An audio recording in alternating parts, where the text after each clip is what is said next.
Here's your wrestling news for January 5th, 2023, and we're kicking off today with William Regal, and it was a year ago on this very day that he was released by WWE, and it didn't take long for the British legend to join AEW. Last November, it was reported that Regal would be leaving AEW early to return to WWE, and that has finally happened. PW Insider reports that Regal had his first day back with WWE yesterday and unsurprisingly received an incredibly warm welcome backstage. While Regal is officially back with WWE, fans won't be seeing him, as a condition of his AEW release is that he won't be on camera for the first year of his return. It has been reported that Triple H was furious about Regal's release last year, as the pair are close, and Regal was a groomsman for the game at his real wedding to Stephanie McMahon. There are plans for Regal to manage his son, NXT superstar Charlie Dempsey, and though that won't happen anytime soon, Regal is back and reunited with his son. Over to AEW now, and Darby Allin has proved himself to be one of the most exciting stars in the company, and it's no wonder he's considered one of the four pillars of the promotion. This week, AEW made its debut in Allin's hometown of Seattle, and the hometown hero left as the new TNT champion. The closing moment saw Allin level Samoa Joe with back-to-back coffin drops to get the win, popping the Seattle crowd in arguably the loudest pop of the night. The post-match celebration saw Allin celebrate with Sting, who was clearly overwhelmed to see his young prospect as champion again. This marks Darby Allin's second TNT title reign, with his first holding the record for the longest reign ever, and the new champ will no doubt be looking to break his record. After the show, Allin grabbed the mic to speak about how much Seattle means to him and encouraged everyone in the crowd to follow their dreams. Allin also brought Nick Wayne into the ring, as the 17-year-old signed with AEW last year, and the new champ spoke about being trained by Nick's late father, Buddy. The new TNT champion also offered Wayne a title match, but insisted he'll have to graduate high school, and thanked the crowd one more time to end the night in Seattle. How do you feel about Allin's title win, and was Joe's reign too short? Let us know in the comments. AEW Dynamite's debut in Seattle also saw an appearance by fellow Washingtonian Bryan Danielson, who picked up an impressive win over Tony Nese. After picking up the win, Danielson made it clear he wants a shot at AEW World Champion MJF, who is willing to give him a title match under certain circumstances. MJF said that Danielson would have to earn a championship match by winning every single match until February 8th, and only then would he be made the #1 contender.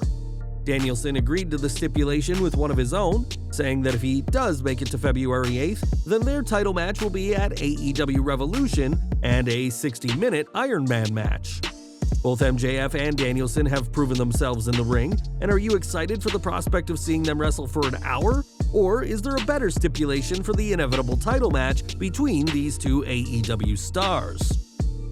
More from AEW, as this week's Dynamite was the first of the new year and came complete with a new look for the show.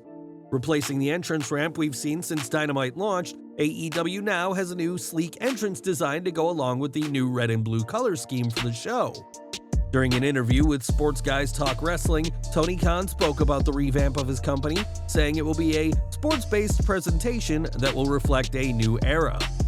While a lot of changes are being made, Khan said that fans will still see the same great wrestling they've gotten used to each and every week on AEW programming.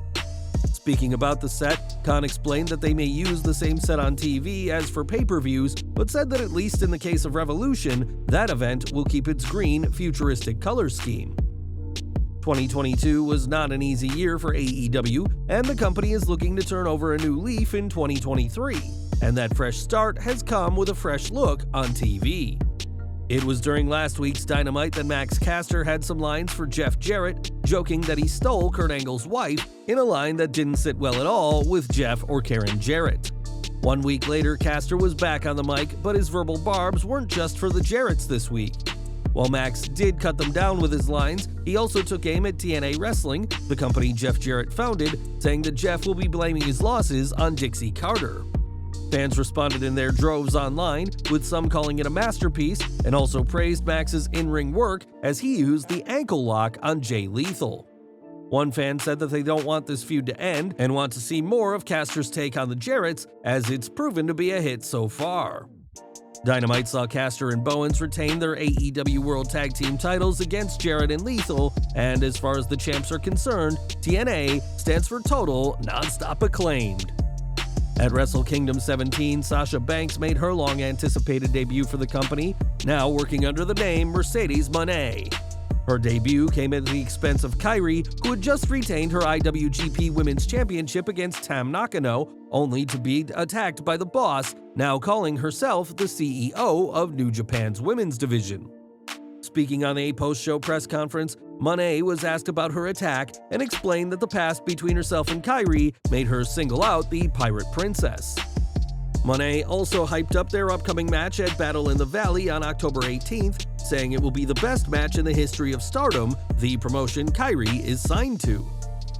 Mercedes Mone has a ton of attention right now, and it remains to be seen if she can deliver next month in what will arguably be her biggest match in quite some time.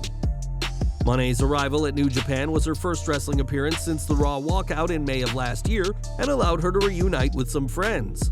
On Twitter, Dax Harwood shared an old photo of himself, Cash Wheeler, Mone, and Bayley backstage at a WWE show, and shared an updated photo backstage at Wrestle Kingdom. While not booked for the show, Bayley did make the trip to support her friend, though that wasn't shown during the broadcast for Wrestle Kingdom. Harwood did not have a great time at Wrestle Kingdom as he and Wheeler lost the IWGP World Tag Team titles to Hiroki Goto and Yoshihashi, their third tag title loss in less than a month. As for Bayley, there's no sign of her finishing up with WWE anytime soon, and she's currently feuding with one of the biggest female stars of all time in Becky Lynch. But it was great to see the four friends reunited in Tokyo. Mercedes Mone clearly had a blast during her debut for New Japan Pro Wrestling, but some fans weren't too impressed by the former Sasha Banks. In her attack on Kairi, Mone hit what appeared to be a botched gory bomb, and that didn't sit well at all with the fans watching at home. On Twitter, fans dragged Mone for the move, with some saying they imagine New Japan is already reconsidering their deal. One fan even took aim at Banks' somewhat stilted promo, saying it would have made the Zombie, who terrorized ECW for all of one episode in July 2006, blush with embarrassment. Mone's debut in New Japan may not have been to everybody's tastes, but she will certainly bring a lot of attention to the company, and it remains to be seen if she'll become the new IWGP Women's Champion next month in California. It's no secret that Bray Wyatt is an incredibly creative person and has been able to recreate himself several times while working for WWE. Years before fans would know him as Bray Wyatt on TV, the future Universal Champion was in developmental, and his ideas were far from well received. This week, Ricky Steamboat, who worked in FCW at the time Wyatt was there, recalled Bray's time in developmental after his time in Husky Harris on the main roster was cut short. Steamboat said that the creative Wyatt kept pushing ideas for his return to the main roster, but WWE's higher-ups didn't like them, and it was only when he pitched the Swampland's cult leader Bray Wyatt that things clicked. Since the Wyatt character's TV debut in 2013, the character has undergone several changes, including the Firefly Funhouse leader, the Fiend, the Burned Fiend, and what we have today, which all serve as a testament to Wyatt's seemingly endless creativity. Over to Wrestle Kingdom now, as this year's show saw some of wrestling's biggest promotions come together, and even WWE sent one of their superstars to compete. After returning to WWE as NJPW Never Openweight Champion last October, Karl Anderson finally put his title on the line after opting not to compete at last November's Battle Autumn event. Unfortunately for the Machine Gun, his return to New Japan did not go well, and the OC member lost the gold to Tama Tonga. Tonga regained the title with a gun stun and celebrated in the ring with Jado, all while Anderson left the ring with a look of disbelief. While Anderson may have been stunned, this title change was never in any real doubt, as while WWE allowed him to compete this time, it's unlikely they'd keep allowing one of their superstars to work for another promotion.